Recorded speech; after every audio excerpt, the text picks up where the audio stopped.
दिसंबर की उस ठंडी रात में मैंने एक सुनसान सड़क पर एक अजनबी को अपने गाड़ी में बिठाया, पर उसके कुछ ही देर में अजीब घटनाएं होने लगी।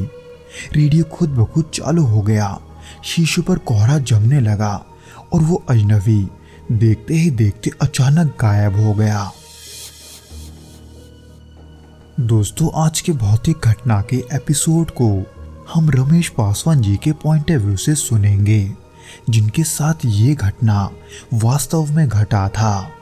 लेकिन दोस्तों, इससे पहले कि हम इस वीडियो में आगे बढ़ें, आप प्लीज़ इस चैनल को सब्सक्राइब करके इसे अपने दोस्तों के साथ शेयर ज़रूर करना, क्योंकि हम ऐसे वीडियोस हर शाम 6 बजे आपके लिए लाते रहते हैं।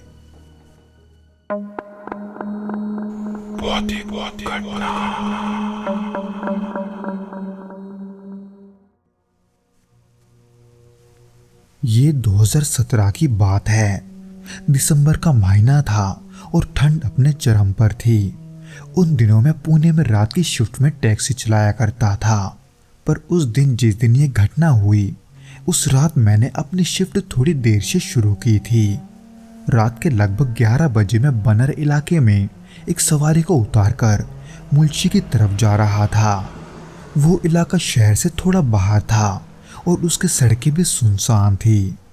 सड़क के दोनों तरफ पेड़ पौधों के वजह से वहाँ के हवा में ठंड का एहसास थोड़ा ज़्यादा था, इसलिए गाड़ी के अंदर भी ठंड बढ़ने के वजह से मैंने हीटर चालू कर लिया, जिसके वजह से कुछ ही देर में गाड़ी में ठंड का असर कम होने लगा। उसी बीच चलते चलते मेरी नज़र सड़क के किनारे खड़े एक आदमी पर पड़ी, जो कि मुझे रोकने के लिए हाथ हिला रहा था। वो अजनबी जहाँ मुझे मिला था उसके आसपास कोई घर नहीं था, इसलिए ये सोचकर कि ये एक लंबी सवारी हो सकती है, मैंने गाड़ी धीमी कर दी। वो आदमी दिखने में करीब 30-35 साल का लग रहा था। उसने एक पुराना सा कोट पहना था और उसके गले में एक मफलर लिपटा हुआ था। उसके चेहरे पर एकदम ऐसी थकावट थी जैसे वो काफी देर से चल रहा हो। इसलिए मेरे गाड़ी को रोकते ही उसने धीमे से गाड़ी का दरवाजा खोला और अंदर आकर बैठ गया, जिसके बाद मैंने उससे पूछा कि उसे कहाँ जाना है। उसने धीरे और बड़े ही सामान्य आवाज में कहा, अवस्थी नगर, जिसे सुनकर मैंने गाड़ी चलाना शुरू कर दिया। वो जगह इतना सुनसान था कि सड़क पर दूर दूर तक कोई नजर नहीं आ रहा था। माहौल पूरी तरह से शांत था, सिवाय इंजन की हल्की आवाज के वहां कुछ नहीं था। उसी बीच सवारी को चुपचाप बैठा हुआ देखकर मैंने बातचीत करने की कोशिश की, लेकिन उसने मेरी किसी भी बात का जवाब नहीं दिया। वो बस खिड़की से बाहर देखते हुए चुपचाप बैठा हुआ था। फिर कुछ देर के बाद धीरे धीरे मुझे गाड़ी के अंदर अजीब सा ठंडक महसूस होने लगा, जबकि हीटर अब भी चालू था। ठंड इतनी थी कि गाड़ी के शीशों पर हल्का कोहरा जमना शुरू हो गया था। मैंने वाइपर चलाने की कोशिश की, लेकिन कोहरा हटने के बजाय और गहरा होता गया, और तभी मुझे गाड़ी के अंदर से अजीब आवाज आने लगी, जैसे दो लोग आपस में कुछ फुसफुसा रहे हो। पर क्या, यह मुझे समझ में नहीं आया, क्योंकि गाड़ी के इंजन की आवाज के वजह से वो आवाज दब रहा था। पर इससे पहले कि मैं इस उलझन से निकल पाता, अचानक गाड़ी का रेडियो बिना किसी वजह के चालू हो गया और उसमें अजीब सी गड़गड़ाहट की आवाज सुनाई देने लगी। एकदम अचानक से उस आवाज के निकलने से मेरे शरीर में सिहरन दौड़ गई। मैं समझ नहीं पाया था कि अभी मेरे साथ क्या हुआ। हालांकि ये सब मुझे थोड़ा अजीब तो लग रहा था, पर इन सब के दौरान अपने सवारी को शांत बैठा देखकर मैं भी जैसे तैसे शांत बैठा था। लेकिन उसके कुछ देर के बाद ही उस सवारी ने अचानक गाड़ी रोकने को कहा, एकदम सुनसान रास्ते पर, जहां दूर दूर तक कोई और नहीं था। पर आखिर उसे वहां क्यों उतरना है, एक इस तरह के सुनसान रास्ते पर? मैं गाड़ी धीमे करते हुए यही पूछने लगा, लेकिन पहले की तरह ही मुझे कोई जवाब नहीं मिला। इसलिए मैंने फिर से सवाल दोहराते हुए अपने रियरव्यू मिरर में देखा, पर वहां देखते ही मेरे शरीर से मानो रूह निकल गई। क्योंकि तब मैंने गाड़ी को पूरे तरीके से रोका भी नहीं था, पर उसके बावजूद भी मैंने देखा कि वहां कोई नहीं है। अपने आंखों पर विश्वास न होने की वजह से मैं जल्दी से पीछे मुड़ा, लेकिन वाकई में वहां कोई नहीं था।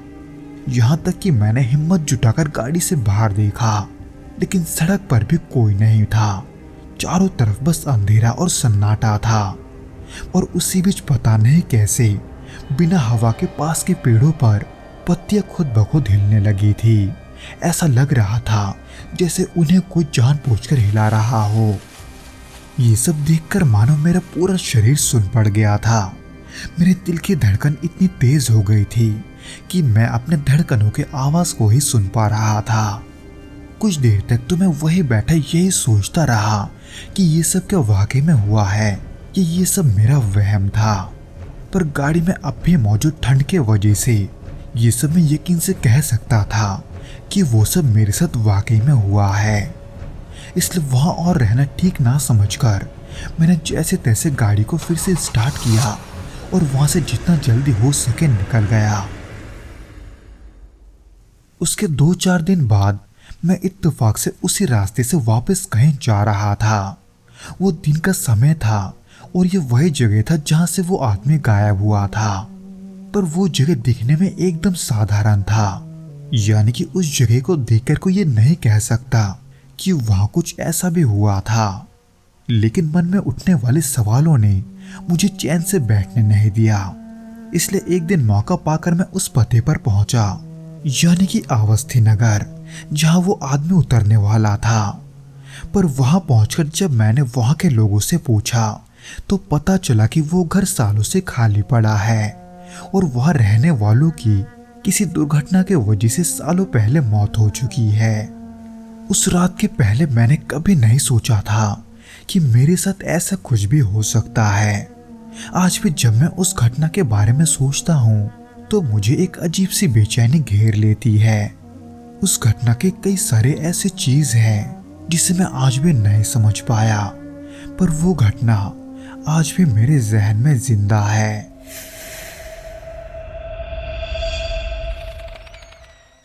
तो दोस्तों, ये तो था वो घटना जो कि रमेश जी के साथ घटा था। उम्मीद करता हूँ कि आपको ये वीडियो पसंद आया होगा, और अगर आया हो तो प्लीज़ इस वीडियो को लाइक करके इसे अपने दोस्तों के साथ शेयर ज़रूर करना और हमें कमेंट करके ये ज़रूर बताना कि आपको ये वीडियो कैसा लगा।